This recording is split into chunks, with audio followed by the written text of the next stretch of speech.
Imaginez deux rivières qui descendent une montagne, deux cours d'eau qui jaillissent de sources différentes, qui tracent leur propre chemin à travers des kilomètres de paysages uniques. Et puis, à un certain point, ces rivières se rencontrent, leurs eaux, pendant un temps, s'entremêlent, dansent ensemble, créant des tourbillons, des courants partagés. Puis, naturellement, chaque rivière reprend sa route vers l'océan. Aucune de ces rivières n'essaie de retenir l'autre. Aucune ne murmure « Reste avec moi, à jamais, ou je me tarirai ». Aucune ne menace. Si tu continues ton chemin, je submergerai tout sur mon passage. Non, elles coulent, simplement, ensemble, tant qu'elles cheminent ensemble, séparées, quand le terrain, la nature, l'exigeant. Alan Watts, cet éminent penseur, utilisait cette métaphore pour illustrer quelque chose que beaucoup, en Occident, ont du mal à saisir. L'amour libre, non pas libre au sens galvaudé, dénaturé par la culture de masse, mais libre au sens le plus profond, le plus philosophique, le plus authentique. Et si je vous disais que tout ce que vous avez appris sur l'amour jusqu'à présent était fondamentalement faux, que la structure même, la façon dont on vous a appris à aimer, est source de souffrance, qu'il existe une façon d'aimer qui n'emprisonne pas, qui n'étouffe pas, qui n'exige rien, ou qui ne manipule pas et qui, pourtant, est infiniment plus intense et plus réel que tout ce que vous avez pu vivre jusqu'ici. Calmez-vous, respirez, parce que ce qu'Alan Watts a révélé à ce sujet va déconstruire certaines croyances que vous nourrissez depuis l'enfance, et quand ces croyances s'effondrent, alors quelque chose d'extraordinaire se produit. Vous avez probablement grandi en croyant que l'amour, c'est la possession, qu'aimer quelqu'un, c'est avoir des droits sur cette personne, que l'engagement romantique est avant tout un pacte d'exclusivité, où l'on échange sa liberté contre la liberté de l'autre. Tu restes avec moi, je reste avec toi. Tu renonces à certaines choses, je renonce à certaines choses, et l'on appelle ça de l'amour. Mais Alan Watts, lui, regardait cet arrangement et voyait quelque chose de bien différent. Il voyait de la peur, déguisée en dévotion. Il voyait de l'insécurité, habillée en engagement. Il voyait deux personnes, effrayées à l'idée de se retrouver seules, qui concluent un accord tacite. « Je vais faire semblant que tu es tout ce dont j'ai besoin, si tu fais semblant que je suis tout ce dont tu as besoin. » Et ça fonctionne, pendant un temps, jusqu'à ce que la nature reprenne ses droits, car la nature de toute chose est de fluir, la nature de l'eau est de couler, la nature du feu est de danser, la nature de la vie est de changer.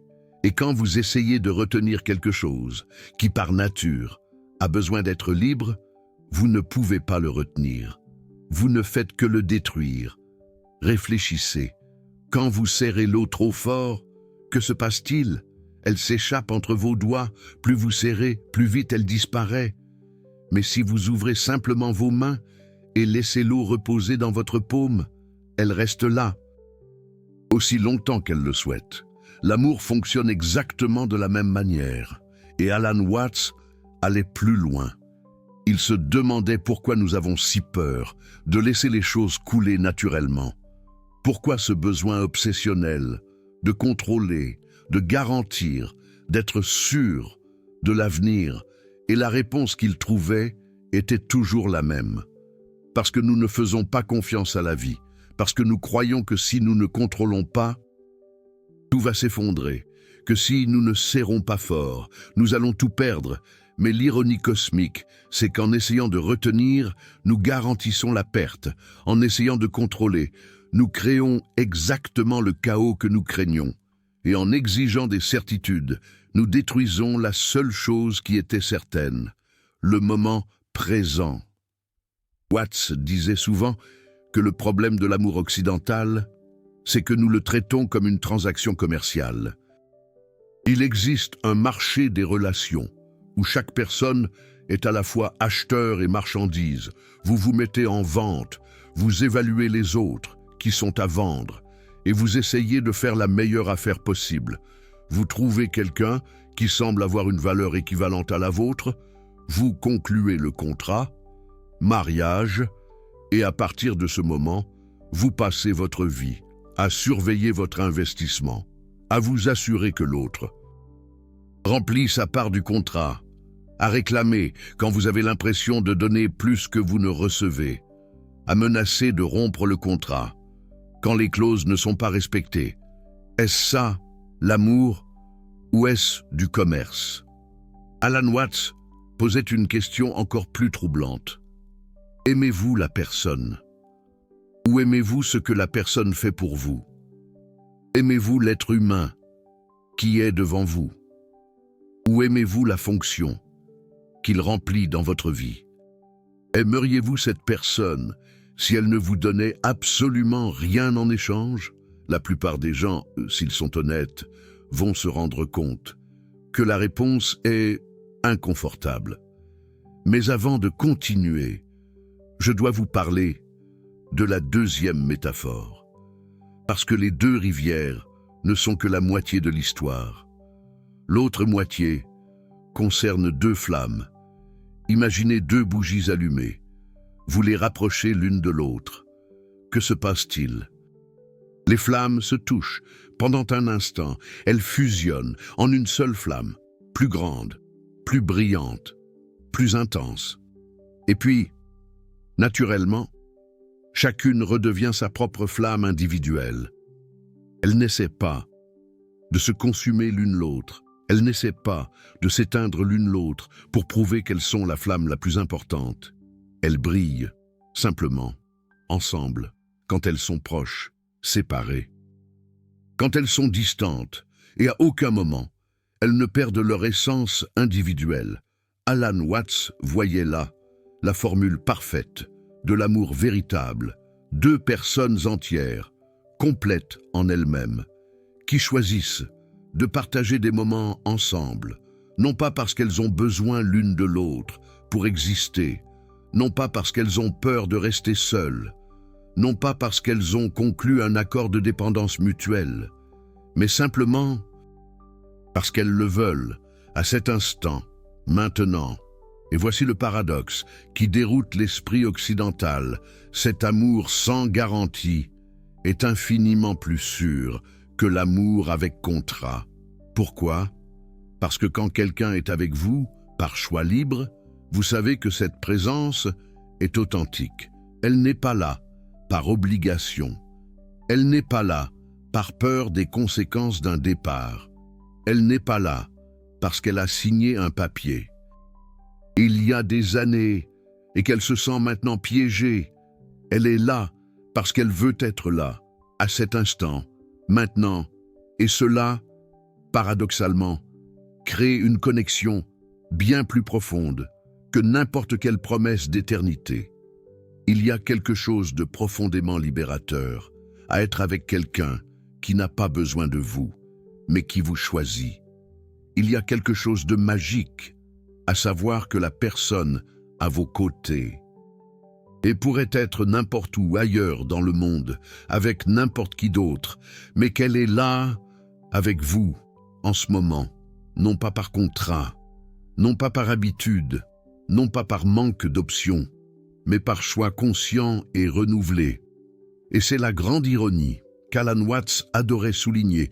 Quand vous arrêtez d'essayer de retenir quelqu'un, cette personne, souvent, ne veut aller nulle part, parce que la liberté que vous offrez est exactement ce que tout être humain recherche. Et trouver quelqu'un qui offre cela est si rare que la plupart des gens, quand ils le trouvent, ne veulent plus le lâcher. Watts observait qu'en Occident, nous avons une peur pathologique de l'impermanence. Nous voulons des garanties, nous voulons des certitudes. Nous voulons tellement savoir que demain sera comme aujourd'hui, que l'année prochaine ressemblera à celle-ci, que la personne à nos côtés maintenant restera avec nous jusqu'à la fin. Mais la vie, elle n'offre pas ces garanties. Elle ne les a jamais offertes. Et quand vous exigez des garanties de la vie, vous n'aimez pas la vie. Vous essayez de la contrôler, et le contrôle, c'est l'opposé de l'amour. C'est Alan Watts qui le disait avec tellement de justesse. Pensez à la différence entre un jardin et une prison. Les deux ont des clôtures. Les deux gardent des choses à l'intérieur d'un espace délimité, mais l'intention est complètement différente. Dans le jardin, la clôture existe pour protéger la croissance. Dans la prison, la clôture existe pour empêcher la fuite.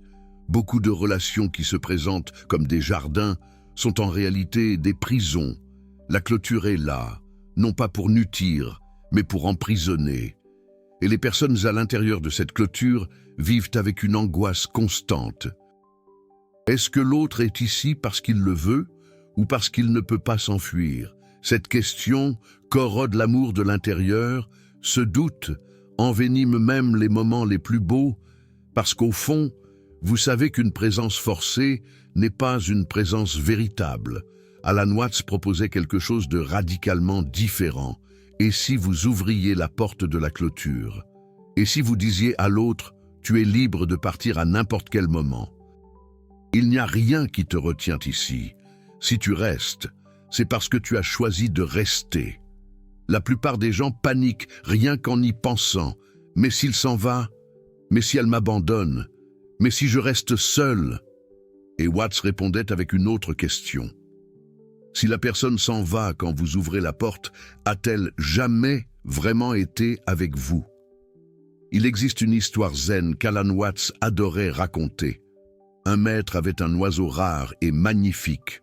Tous les jours, des gens venaient de loin pour admirer l'oiseau, et tous demandaient au maître, « Pourquoi ne mettez-vous pas cet oiseau dans une cage? Il peut s'envoler à n'importe quel moment. » Le maître souriait et disait, « Si je le mets dans une cage, j'aurai un oiseau prisonnier, mais en le laissant libre, j'ai quelque chose de bien plus précieux, un oiseau qui choisit de rester. » L'amour libre d'Alan Watts fonctionne selon le même principe. Vous ne voulez pas quelqu'un qui est avec vous parce qu'il n'a pas d'autre option.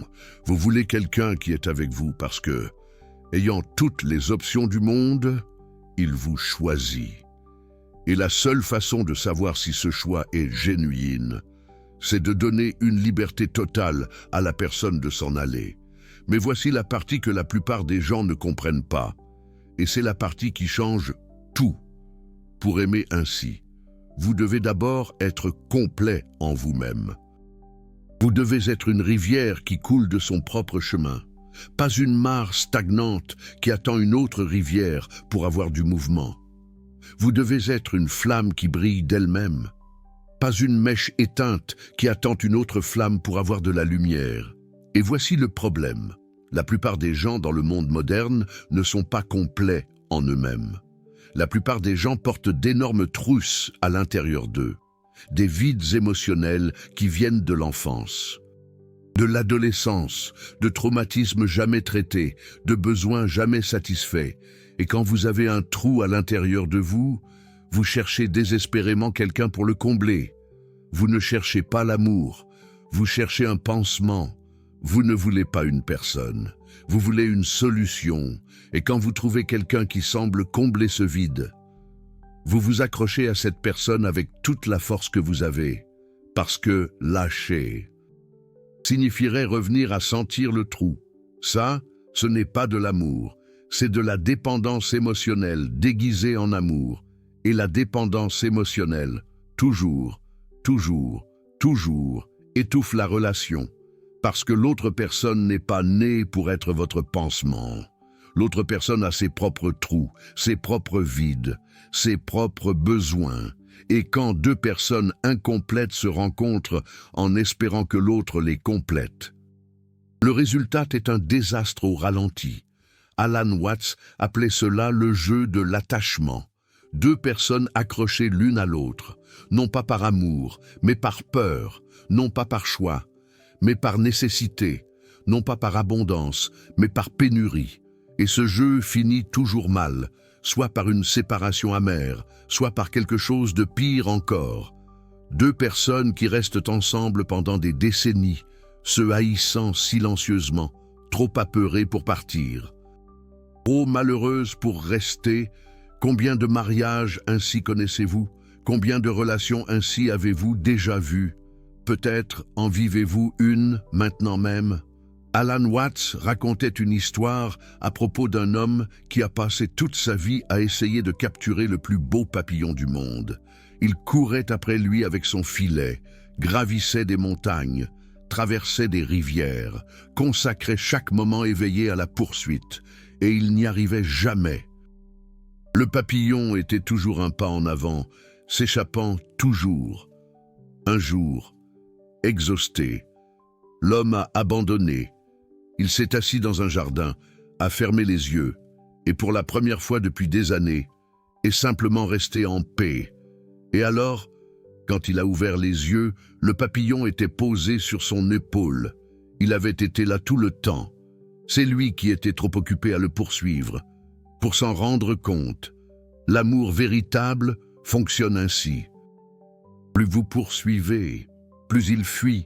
Plus vous exigez, plus il se cache. Mais quand vous vous arrêtez, quand vous trouvez la paix en vous-même, quand vous cessez d'avoir un besoin désespéré, il apparaît, souvent venant d'où vous vous y attendiez le moins. Mais calmez-vous, parce qu'il existe une issue, et l'issue n'est pas de terminer la relation. L'issue, c'est de vous transformer vous-même. La transformation qu'Alan Watts proposait commence par une question brutale. Pourquoi avez-vous besoin de cette personne? Pas pourquoi vous voulez, pourquoi vous avez besoin. Parce que vouloir, c'est sain. Vouloir signifie abondance. Vouloir signifie que vous allez bien seul, mais vous choisissez de partager votre vie avec quelqu'un parce que cela l'enrichit. Avoir besoin, c'est différent. Avoir besoin signifie pénurie. Avoir besoin signifie que vous ne pouvez pas fonctionner sans l'autre. Avoir besoin signifie que votre bonheur, votre paix, votre sens de l'identité dépendent de la présence d'une autre personne. Et quand votre bonheur dépend d'un autre être humain, vous avez remis le contrôle de votre vie à quelqu'un qui n'a jamais demandé cette responsabilité. Et ce poids écrase les relations. Watts suggérait un exercice mental que peu de gens ont le courage de faire. Asseyez-vous en silence et imaginez votre vie sans la personne que vous aimez, pas sa mort, parce que cela implique le deuil et c'est différent. Imaginez simplement qu'elle a choisi de suivre un autre chemin, qu'elle va bien, qu'elle est heureuse, qu'elle vit sa vie, mais loin de vous. Maintenant, observez votre réaction interne. Si vous ressentez la terreur, la panique, la sensation que votre vie perdrait tout son sens, vous n'aimez pas, vous êtes dépendant. Et la dépendance, même si elle se déguise en amour, est une façon d'emprisonner l'autre. Mais si vous réussissez à imaginer cela et à ressentir de la tristesse, oui, mais aussi une paix sous-jacente, une reconnaissance que vous continueriez à être vous, que votre vie continuerait à avoir de la valeur, que vous survivriez et que vous finiriez par retrouver la joie. Alors, vous êtes sur le chemin de l'amour véritable. Car l'amour véritable ne dépend pas de la présence de l'autre. L'amour véritable existe indépendamment. Vous pouvez aimer quelqu'un qui est loin. Vous pouvez aimer quelqu'un qui est déjà parti. Vous pouvez aimer quelqu'un qui ne sera jamais vôtre.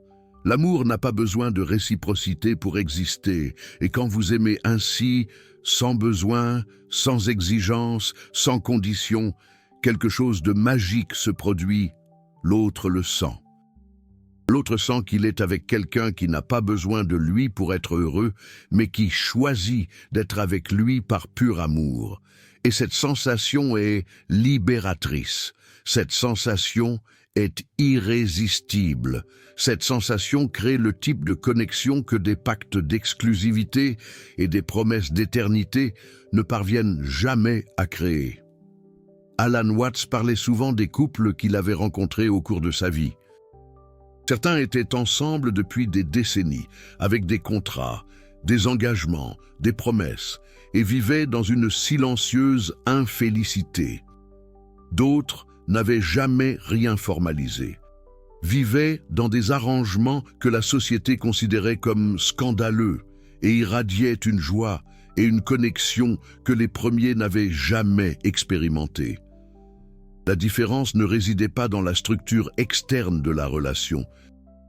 La différence résidait dans la structure interne des personnes impliquées.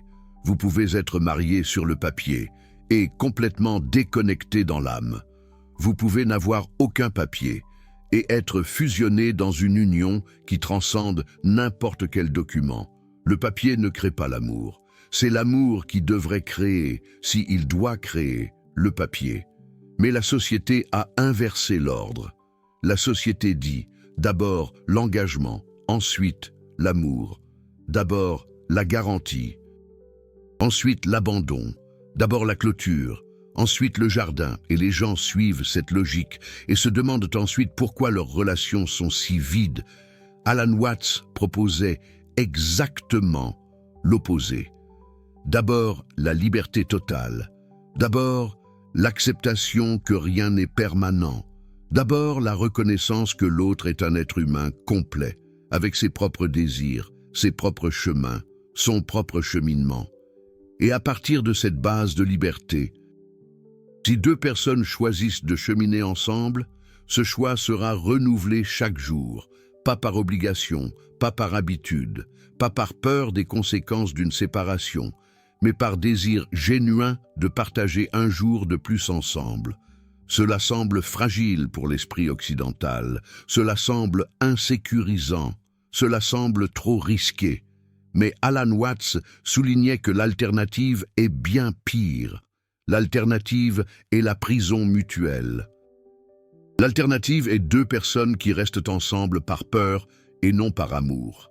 L'alternative est des relations qui durent des décennies et qui n'ont jamais été vivantes, même un instant. Que préférez-vous? Un amour qui peut finir à n'importe quel moment, mais qui est réel tant qu'il dure, ou une obligation qui dure pour toujours, mais qui n'a jamais été de l'amour véritable? La plupart des gens, s'ils sont honnêtes, connaissent la réponse. Mais la plupart des gens ont trop peur de l'admettre. Il existe un autre aspect qu'Alan Watts explorait profondément.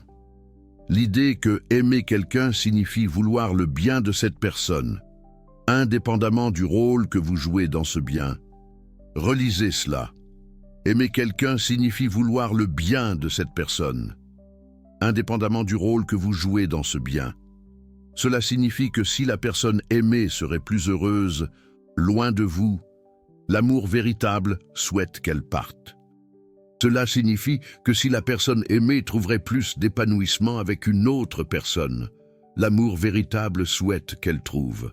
Cela signifie que le bien de l'autre est plus important que votre présence dans la vie de l'autre. C'est radical. C'est presque incompréhensible pour l'esprit conditionné par l'amour possessif. Mais c'est l'essence de ce qu'Alan Watts appelait l'amour libre. Pas libre de faire ce que l'on veut sans conséquence. Libre d'être qui l'on est vraiment. Libre de suivre son propre chemin. Libre de grandir, de changer, d'évoluer, même si cette croissance l'emmène loin de vous. Car quand vous aimez quelqu'un vraiment, vous voulez que cette personne s'épanouisse. Et parfois, s'épanouir signifie s'éloigner de vous. Et l'amour véritable accepte cela. L'amour véritable célèbre cela. L'amour véritable dit « Va, sois heureux. Je t'aime indépendamment de où tu es. » Mais voici le secret que peu perçoivent. Quand vous aimez ainsi, les gens veulent rarement partir, parce que ce type d'amour est si rare, si précieux, si différent de tout ce que la plupart des gens ont déjà expérimenté, que celui qui le trouve reconnaît immédiatement sa valeur. Avez-vous déjà été dans un endroit où vous vous sentiez complètement libre, où personne ne vous demandait rien, personne n'attendait rien de vous, et personne ne tentait de vous modeler ou de vous contrôler? Vous vous souvenez comment vous vous sentiez? Vous vous souvenez comment vous vouliez rester là pour toujours? L'amour libre crée exactement cette sensation. Vous vous sentez libre d'être qui vous êtes. Alors, vous voulez être là. Vous vous sentez accepté comme vous êtes. alors vous voulez rester. Vous vous sentez aimé sans condition. Alors vous rétribuez de la même manière. Et deux êtres humains aimant ainsi créent quelque chose qu'aucun contrat ne pourrait créer. Créent une union basée non sur l'obligation, mais sur la gratitude, non sur la peur, mais sur la joie, non sur la rareté, mais sur l'abondance. Alan Watts utilisait fréquemment l'analogie de la danse. Quand deux personnes dansent ensemble, elles n'essaient pas d'arriver nulle part. Elles n'essaient pas de terminer la musique le plus rapidement possible. Elles sont simplement en train de danser, appréciant le moment.